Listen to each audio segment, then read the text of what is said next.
Sneakers and Cleats, the podcast. Welcome back to the Sneakers Cleats podcast. It is Thursday, May 9th. That is Chuck Miketinac. I'm Matt Roy. This is our new background that Luis put together for us, so that's lovely.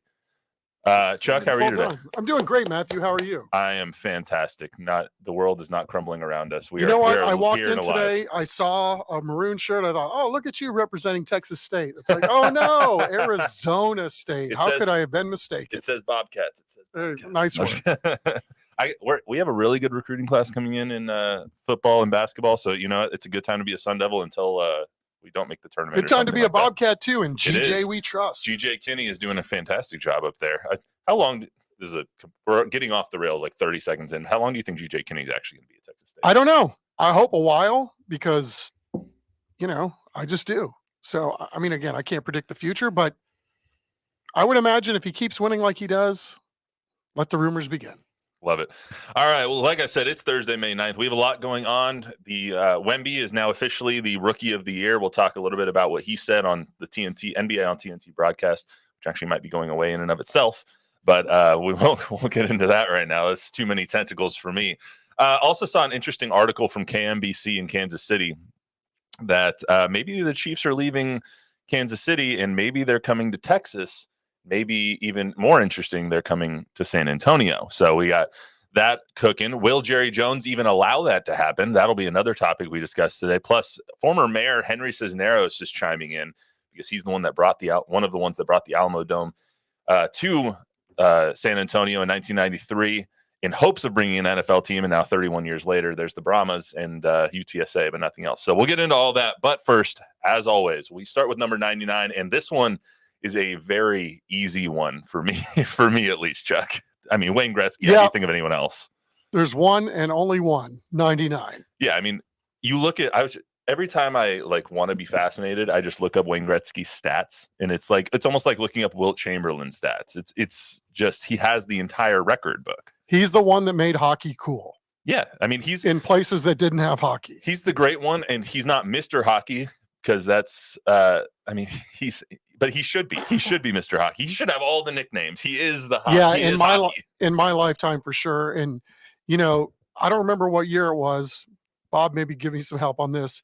The Edmonton Oilers, at their height of winning Stanley Cups, played an exhibition game, a preseason game against the Dallas Stars in the Alamo Dome way back in the day. And we got to interview Wayne Gretzky. It was very, very cool. No, didn't come to mind. Hockey guy at all. Okay. But we do have someone in the chat from Scotland, Rob McKinn, with a name like McKinn. No.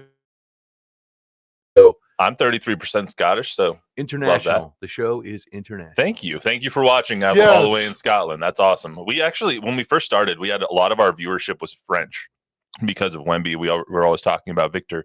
So we actually had a lot of viewers, a lot of listeners from France and from Europe. So I'm glad that everyone's tuning in, and hopefully we don't bore you to death. I think we're doing a decent job so far. But I wanted to look at some of the Wayne Gretzky stats because they're just so absurd that I wanted to kind of bring a couple of them to light. So 5 most absurd Gretzky stats that I could find. He has the most Art Ross trophies, which is the most points scored in an NHL season with 10. The next most is 6 by Gordie Howe. Most career points with 2,857. That's 970 more than Mark Messier. If you took away every goal that he ever scored, he would still have the most points over Mark Messier. Wow, no kidding. Because he had because he has the most assists with 1,963, which is more than Mark Messier has total points. So it's just insane the amount of records he has. He also had 3 consecutive seasons of 200 points or more. I think it was 208, 210, and 215. For reference, the last 5 Art Ross trophy winners all averaged 110 points. So almost doubled with the last 5 have won. And last but not least, he scored 50 goals in 39 games in one stretch of his career. Which is just absurd. It's just like you can just go on forever. It's almost like Wilt, who we'll talk about more on episode 100, I'm sure, because of his 100-point game. It's just absolutely absurd the amount of records he has. Yeah, and I mean that was back in the day too, before they changed the offside rules too. So it was like almost like soccer in that regard. So there's a the lot way of, they managed offsides. absolutely. And there's a lot of other things that happened in 99. The Denver Broncos beat the Falcons 34-19. That was January 31st, 1999. MVP was John Elway. What was the story you were trying to tell Monday about the Falcons player getting arrested? Oh, you don't want me to regurgitate something I had a hard time remembering. I just remember they had a player arrested on a solicitation charge. I think it was Eugene Robinson, but I don't remember.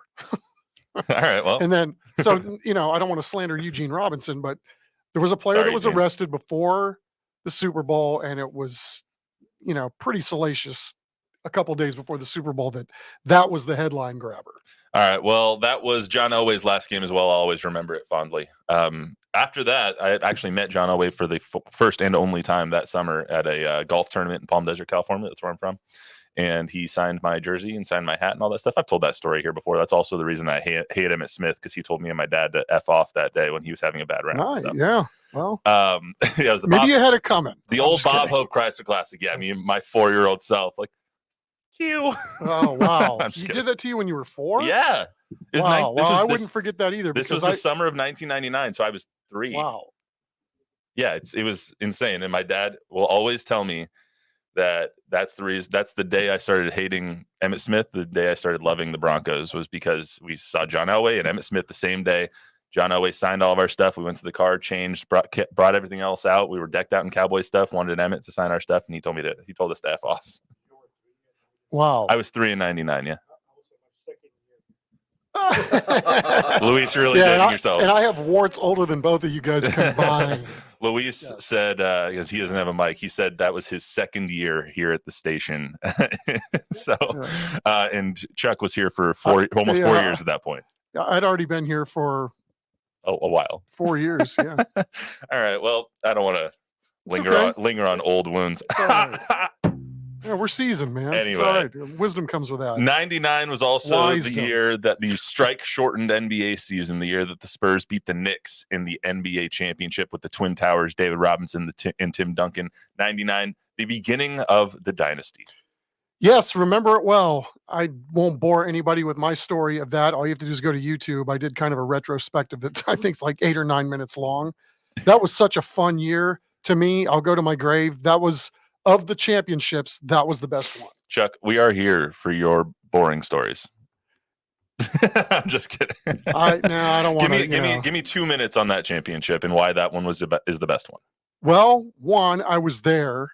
I mean, that makes it in the better. Garden when they closed it down. I got a huge chunk of one of the nets because the league was chopping down the nets, and I don't know. I've never heard of anybody getting, a piece of the net from an NBA rim. I mean, that was a college thing or a high school thing, and those guys left huge chunks of strands of the net up on the rim, and I was like, "Hey, are you guys going to do anything with the rest of that net?" And they're like, "No." I said, "Well, can I have them?" They said, "Sure." So I got up on the ladder, huge swatches of net. Really? And I went and gave all my favorite Spurs a piece of the net. That's cool. Yeah. I love that.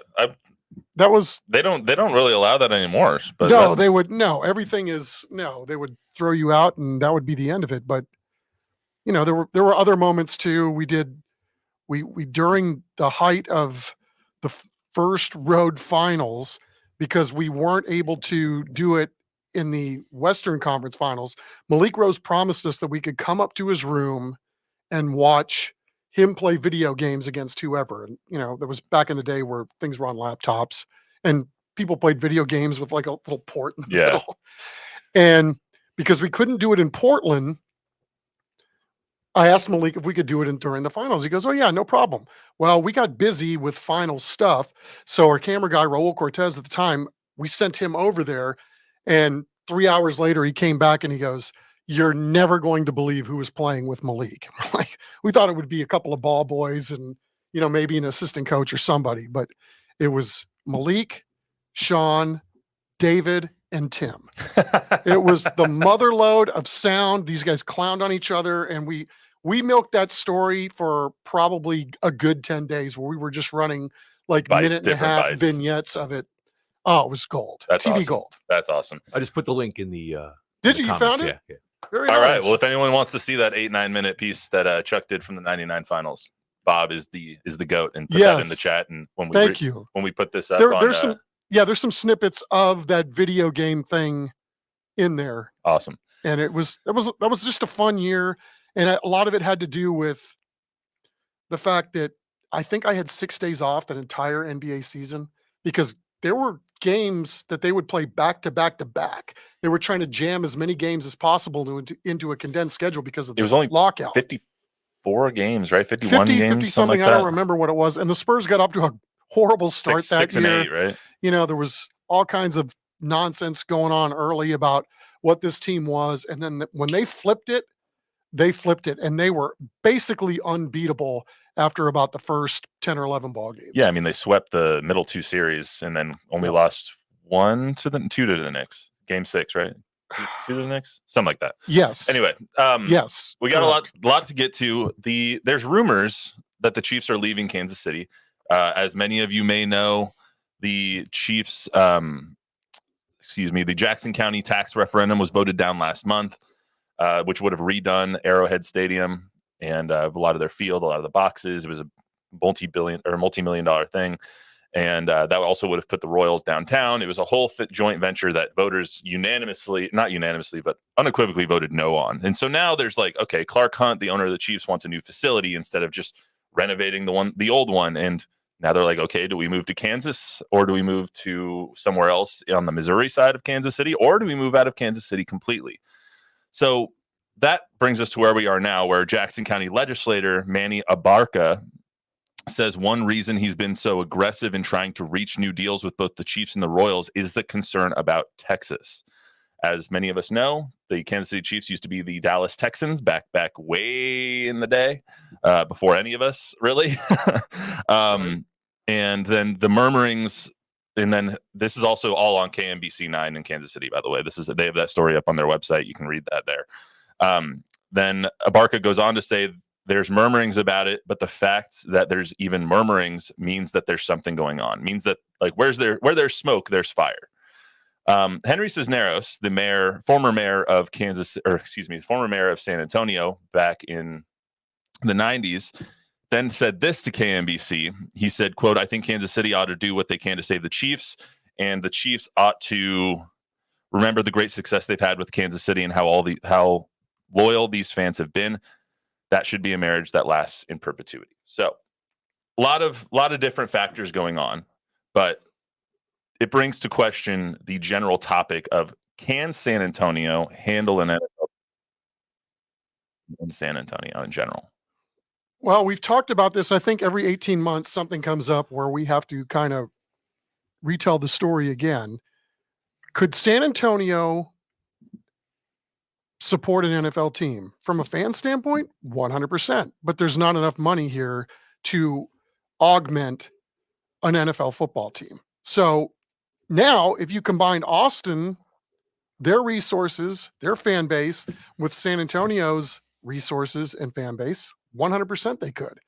I mean, and the market, I think, in some sort of duality, has somebody's going to come knocking at some point, but you don't hear anybody talking about building a stadium or chasing some of these teams. You can pretty much guarantee that if Kansas City doesn't figure out a way to subsidize the Chiefs and or the Royals, somebody probably else will. Maybe not so much the Royals as the Chiefs, because I think baseball's in a really tough spot right now. It seems like there are fewer towns willing to subsidize Major League Baseball, but almost all would subsidize NFL football.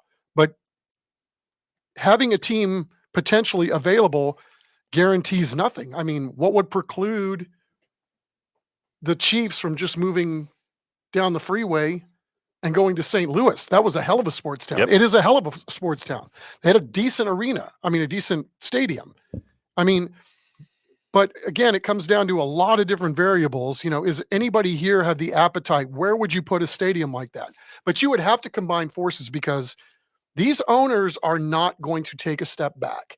If the Chiefs are going to leave a mid-sized market like Kansas City, you can almost guarantee that market from now on is going to be a bigger market that they go to. right? I mean, there's been talk for a decade of putting a team permanently in London. You put a team in London, guess what happens to the value of those other franchises that are in the NFL? They're elevated. So, of course, every owner in the league is going to go, yes, let's do it, because now my $3 billion property is now going to be worth 4+. I think if you just by having a team in Europe. So why is it that you said this comes up every 18 months or so? And basically they built the Alamo Dome in 1993 with the hope of attracting a football team. And then when Hurricane Katrina hit and the Saints ended up playing some of their games in the Alamo Dome, practicing in San Antonio, they almost moved to San Antonio permanently. And that was like the closest that the city has really ever had to or been to having an NFL team. Why is it that San Antonio seems like the city where we're always questioning, are they or when are they going to get an NFL team? So even back then, and I don't even remember how many years ago, because it seems like a lifetime ago, the Alamo Dome was antiquated per NFL specs. Yeah. There weren't enough suites. There were a lot of things from a stadium standpoint that almost as soon as the Alamo Dome was built, it was all of a sudden not up to NFL specs. I think we had, and still do, maybe, and I'm spitballing this, so don't hold this to me completely, 60 some odd suites in the dome, and the NFL wanted like double that. So could you have, put in some concrete barriers and made 120 suites? Sure, but could you have sold 120 suites there at the time? And now I think the suite thing is, these stadiums have way more than that. So, it's nuanced. I can see where if you're a Chiefs fan in Kansas City, I would be a little nervous because you may not want to, as a taxpayer, and I get it. I'm at that point in my life too, where you don't want to subsidize your pro teams, but rest assured, if you don't, somebody else will. Yeah, it's the NFL right now is a printing press. They are a mint. They are just printing money for these owners and really for the players too. There's 32 golden tickets right now. When they expand, which the NFL will do in the next 10 years or so, they will probably get 2 more teams, maybe even 4 more teams if they move them across the pond and whatever the case may be. I don't see why San Antonio wouldn't try to get one, but there's a huge difference to me in getting the Chiefs, who have won 3 out of the last 5 Super Bowls, 4 all time, have this historic, fervent fan base and all of the success. There's a difference between moving that team to San Antonio and then building a startup. There's a huge, huge difference, especially when it comes to fan base, when it comes to branding, when it comes to all of these things.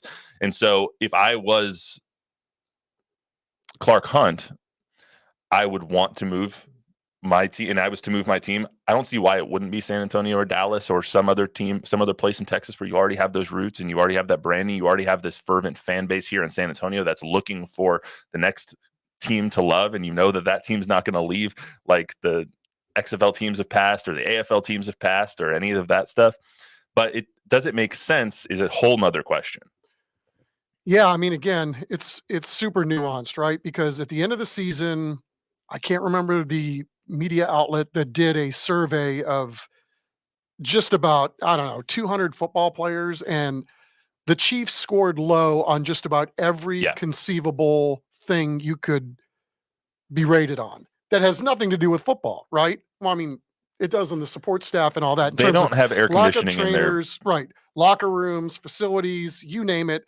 So the NFL probably realizes you're only going to be as weak or strong, as your weakest teams in some areas. So, you need to get Kansas City probably a new stadium. I mean, I was going to that stadium as an 8th grader, and you know how damn old I am. So, they've got to do and be proactive, because you see what's happening in baseball with Tampa. You see what's happening in Oakland. Like, your bottom teams, facilities-wise, drag down the rest of the league. And if you have teams that aren't competitive because of these variables, you're devaluing the other owners' ability to make a buck or sell their team. It reminds me a little bit of the Raiders moving to Las Vegas. Oakland was not willing to build them a new stadium. Guess what? Vegas was. And so that's what happened. I mean, Mark Davis put up some of his own money, but he's historically one of the most cash poor owners in the league.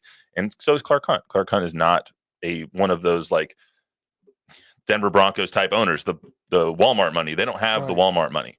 They don't have a huge war chest or a lot of liquidated assets to make sure that they can pay for a brand new stadium themselves, $2 billion stadium. Same thing with Dean Spanos and the Chargers. They couldn't build themselves a stadium, so they're renting their SoFi out with the Rams. So it's like you have a bunch of factors going against Kansas City keeping their team, but you also have so many nuanced factors of moving them to a city like San Antonio.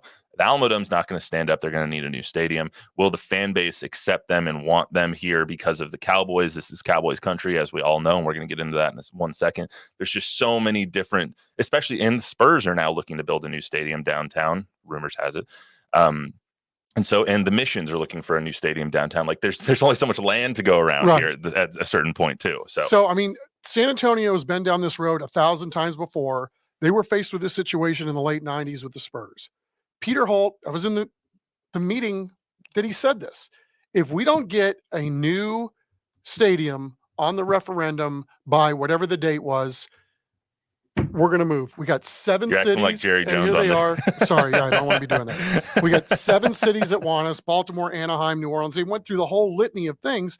And so it really was up to the voting fan base, which is, if you don't want to subsidize this team to build them a new arena, which they did,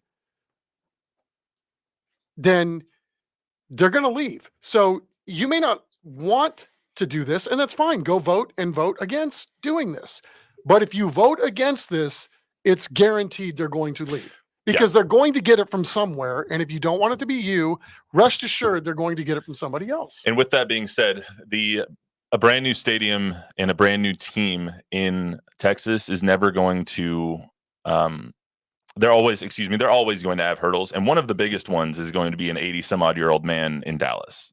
Jerry Jones has historically been against teams coming to Texas because he loves the monopoly that they have. Sure. In Texas, especially in Dallas, but they used to have training camp down here in San Antonio. Yep. The Houston, Austin, he's done a good when job the Houston of Texans weren't there. Brand building, just like the Spurs do when they go to Austin. This is what you do. You want to, capture the territory. So do you think that is one of the biggest hurdles? Would you say that Jerry Jones is one of the biggest hurdles to San Antonio getting an NFL team? No, because I think it's a misnomer too. I think it's easy to blame Jerry, the fact that we don't have NFL football here, but it's super complicated. I mean, you need money. You need people with foresight to say, we're going to build a stadium because this is what we're going to do. And if you build it, somebody would come. If you basically put the whole bill down and said, we're going to make SoFi Junior Stadium, we feel like this is important for our community, I guarantee you would get somebody to come here. But it's also harder now too, because you almost have to combine the markets, because these owners aren't going to move a Jacksonville and move them to San Antonio for a like television market. They're going to do it only if it enhances the overall brand of the league, based on, like, if you can combine a 30-something market in San Antonio and a now top 30 market or top 40 market like Austin, combine the two, now you're talking about a pretty big group of people that would, I mean, you can make the argument, you combine forces, it would be hard for other owners to not be enticed by having Kansas City move a team to San Antonio. But do you see any of that going on? Well, yeah, and you would end up putting that new stadium near like New Braunfels, and you would end up putting it like right in the middle of the two markets. Now you're capturing two huge markets and basically combining them into two cities that equal I believe it equals the population of Houston or the Dallas area, something like that. My numbers could be off, but you have those two huge cities. Austin's the capital city of Texas, and San Antonio is the 7th most populated city in the U.S.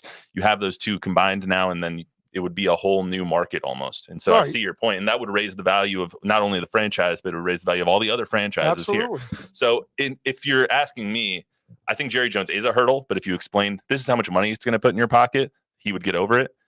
I don't know if Kansas City is ever going to get over losing their football team if they ever. No, I mean, this is the kind of thing that you hate to see. It's like when the Sonics left Seattle. Obviously it's different because it's the NBA compared to the NFL, but it was major news when the Colts left Baltimore and went to Indianapolis in the middle of the night. And I mean, you're ripping the fabric and the history out of these towns, and in a lot of cases, the identity of some of these towns.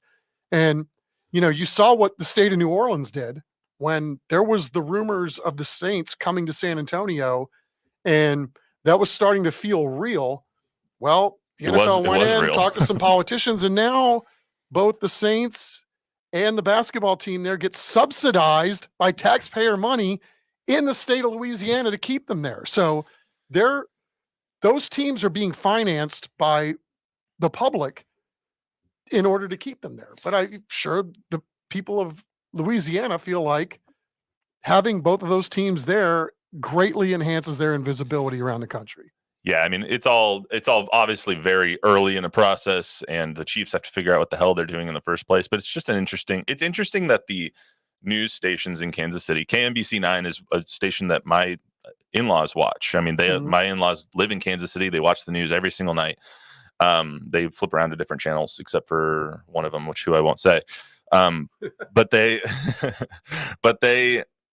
would be devastated with this loss of the Kansas City Chiefs. I mean, the Chiefs are the entire fabric of that community in some different ways. And so I think it's interesting that you have the stations there talking to San Antonio Mayor Henry Cisneros, and you have them talking to different legislators, and legislators in Kansas City are now talking about, oh, we're really scared about Texas. I just think that where there's smoke, there's fire, Well, there probably is, but there's also there are machines behind these things, right? I mean, they can start name dropping, and they can start saying that, well, we got to worry about Texas. Maybe next week it's San Jose or, some other place, Montreal. Right.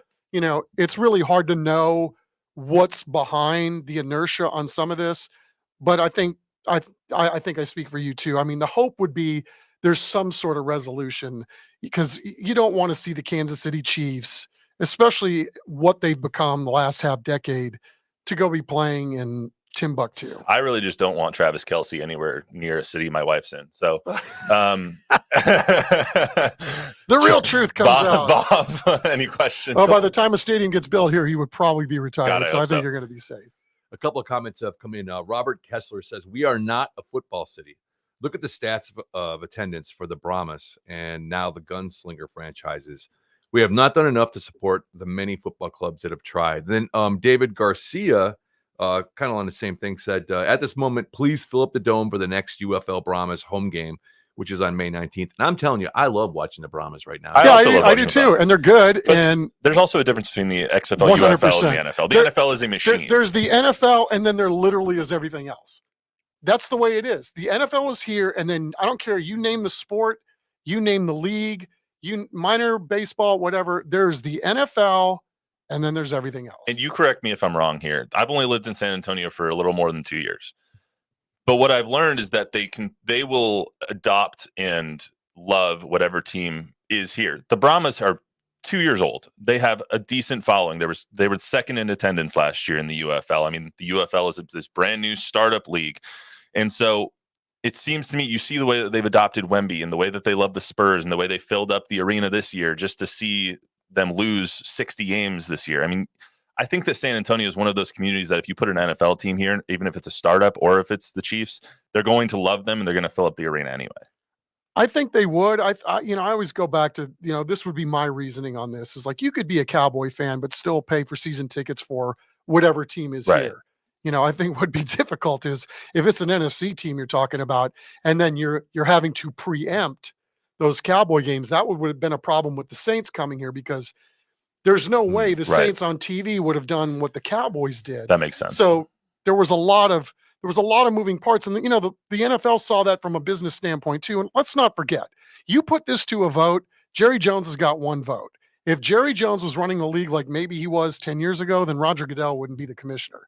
But he is. So Jerry has one vote. If this was beneficial for the league too, and somebody had the foresight to say, man, this market is ripe to have a pro football team, and it would support football because it is Texas. I don't know. You could make it work. It's just a matter of, who's going to be the muscle behind it. And you got to get a lot of these entities moving in the same direction. I'll tell you this, if the team's good, the stadium's going to be full. That's all I can say. Like, you see that with UTSA too. The better the team is, the more people are there. So the one thing I don't understand is why isn't the city or the team itself, the Brahmas, try harder to get fans in the seats. It doesn't seem like they even try. I think And if you want to make a good case for like being an NFL team, fill that thing up. I mean, I don't care if you have to paper it over, giveaway tickets, fill it up. I think they do, but the UFL is so new that they're still trying to get proof of concept. So once they prove that they aren't going away, then I think that they'll move practices down here to San Antonio, and they'll have more community events, and they'll have more of that stuff. I think right now they're just being like, can we survive or not? But that's just my read of it. Yeah, I wish I knew more about what was going on in the background and all that, because it just seems like there's a lot of outside forces pulling against this league. Maybe everybody's kind of worn out, especially here with all of the leagues that we've had. And, everybody invested in the AAF, and then, 3/4 of the way through the season, they pulled the plug on it. I mean, I think, rightfully so. There are a lot of people here with some battle scars when it comes to this, and I count myself among them. However, I've never seen a league that was just starting out have this much outside forces where it seems like there are, you don't have anybody on ESPN talking about the league. You've got all these people talking about how bad ratings are. I mean, they were talking about how good the ratings were the other day. Still, if 1 million people watched the Texans on a Sunday afternoon, that's still 1 million people. Yeah. I mean, for a fledgling league, the quality of football is pretty good. I don't know. I don't really know how to read this, Matthew, to be honest with you, but it just seems like nobody in a high place is pulling for this league to succeed. And I don't know why that is. Bob, one thing real quick. Another comment from John Ortega III. They need to make it a San Antonio Austin team to have a better chance of getting getting a team. And I think Agree you guys completely. mentioned that earlier. Yeah, agree completely. Won't get any debate from me. Yep. Let's talk real quick before we get out of here. Try and wrap this up in 3 or 4 minutes here. Now that Don's told me I do this, he's like broken the glass for me. So every time I do it, I realize that I'm doing it now. You ever have those habits where someone points like at me pounding the Yeah. table after Well, it's I like just got done talking about the Cowboys doing it at their press? Well, it's like the other day? someone points it out to you, and then you realize, like, oh, I do that all the time. Like, I adjust my mic all the time, and now I'm like, every time I touch the mic, I'm like, oh, I gotta stop. But anyway, see, Luis slap my hand away. Well, the whole thing with the paper, that's like Anchorman, right? Isn't that when you're on the desk, you're supposed to do that with the Scotch. Anchorman Ink documentary. That's what it was. Anchorman is one of my favorite. Is probably like a top 3 movie of all time. It's so because good. it's real. That's exactly how it happens. Yeah. Candace. Anyway, so Wemby officially won Rookie of the Year. He is the 9th player to win it unanimously, or 7th player, to win it unanimously. He went on NBA on TNT after the announcement. He had a lot of different things to say. One of the bites I know you used on Monday night was he sees this as a win. He thinks that the awards aspect of winning is important because it shows the process that you're going through. However, he realizes he has so much further to go, and that if this is the floor, then it's a pretty okay floor. Yeah. And they're going to have a little press conference on Saturday too. Wow. 5 days after the fact. That's nice. Nice to include the local guys in on this. Yes. I mean, his humility is admirable, right? He's, everything that you said about, the complete sweep with the first place votes is unbelievable. And then what I was really floored by was the Defensive Player of the Year voting, because, a lot of these stats that we look at to measure, what a guy does on the defensive stat side, they factor in wins. So again, of course, he gets clobbered on that stuff. But having said that, the distance between Victor and the number 3 guy in the voting tells you that there are more people that are at least seeing what it is that he does well and voting accordingly. I mean, I couldn't believe that, with all those dogs that they had on there, real guys that really play hard and really are good at defense, that he's 2nd in the league in that regard, and by a wide margin when it comes to people that vote for this. Yeah, and then you see where he was in the Defensive Player of the Year voting as well. He was 2nd. And it was a pretty wide margin from him to Rudy Gobert to him, but the margin from him to Bam Adebayo or Anthony Davis was even bigger of a chasm. Like, I feel like that voting was actually a lot closer than I expected it to be. He got like 20 or 17 first place votes in Defensive Player of the Year, but I thought it was interesting. every single time he talks, I'm like, God, he's just a mature 20-year-old. Like, how is he 20 years old? He speaks like he's 30. He really does. Like, he speaks like he's a 10-year vet every time I listen to him. Yeah, and I mean, that's got to endear him to everybody in the room too, because he certainly doesn't have to be that with the year that he put up. Yeah, and he's just a different kind of animal. He really is an alien, because he goes to sleep at 9 o'clock, or he turns his phone off at 9 o'clock and gets his 8, 9, 10 hours, and then he wakes up. He does all of his workouts. He is in the community. He's doing all these things for Nike and different commercials, but he's still working on his craft. He's still working on basketball, and it's like, if that's who he really is, if that's who he continues to be for the next 15 years, San Antonio and the Spurs have gotten just somebody that's going to change the fabric of their entire city. They got to work on the wins next year, because Absolutely. that's where this needs to go. If the Spurs lose 60 games next year, I think that there's going to be heads rolling. Yeah, I mean, I just don't see it the way they played the last 20 ball games. I don't either. I mean, the West, ball games, the bad thing is that the West is just so good. You have players like, so young and good. Yeah, you have players like Nikola Jokić won the MVP, and I think that we're probably 3-4 years away from Wemby winning an MVP. He will win one, at least one, in his lifetime. But the West is just so good. Like, I think it was 4 games separated the 4th seed from the 10th seed. It was just unbelievably ridiculous. The scary part is, though, too, is that, you know, the Spurs window, let's say it's starting to open. Oklahoma City's already there, and they're young, and they got draft picks. Minnesota, you know, who knows what they're going to end up doing, because there was already talk about blowing this team up. But, you know, again, it's what to me doesn't make any sense about the NBA. Kind of like firing your coach in Milwaukee mid-season with a 32-13 record, whatever it was, and then come on. Yeah, I mean, so I don't know what's going on. You didn't want Doc Rivers there? Huh? I like Doc Rivers. I like him just fine. I loved him when he was here, but again, it's almost an untenable situation that you're walking into when they just fired the coach that had a 32-17 record or whatever it was. I don't know. Yeah, absolutely. NBA's changed, man. All right. Well, I've already gone over on our time, so let's get out of here. Bob, anything else? No, we're good.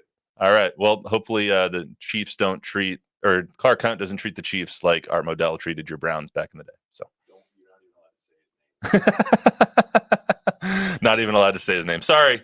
All right. Well, that's all we got for you on the Sneakers Cleats podcast today. Join us on Monday for our 100th episode. We got a cool new logo that's in the works. I'm gonna try and book some guests. I'm gonna try and bring back some old clips that we have. We'll do a whole little 100th episode little celebration. So. Oh, old clips, and this thing's only 100 years old, man. What? Okay, your show. 100. I'm just here to help you. Remember episode 2? Yeah. Well, you know what I'm gonna bring back is when Chuck did the poetry slam about the Churchill Chargers. It's my favorite clip of all time. We'll have to do that again, maybe when high school football. Oh, absolutely. We will. I mean, I can't wait to get into those episodes again anyway. But anyway, join us on Monday, 1 o'clock, our 100th episode. That'll be a lot of fun. Until then, make sure you rate, review, subscribe, download, give us a 5-star rating, tell a friend, tell an enemy. We'll be right back here on Monday. Until then, everyone have a good weekend.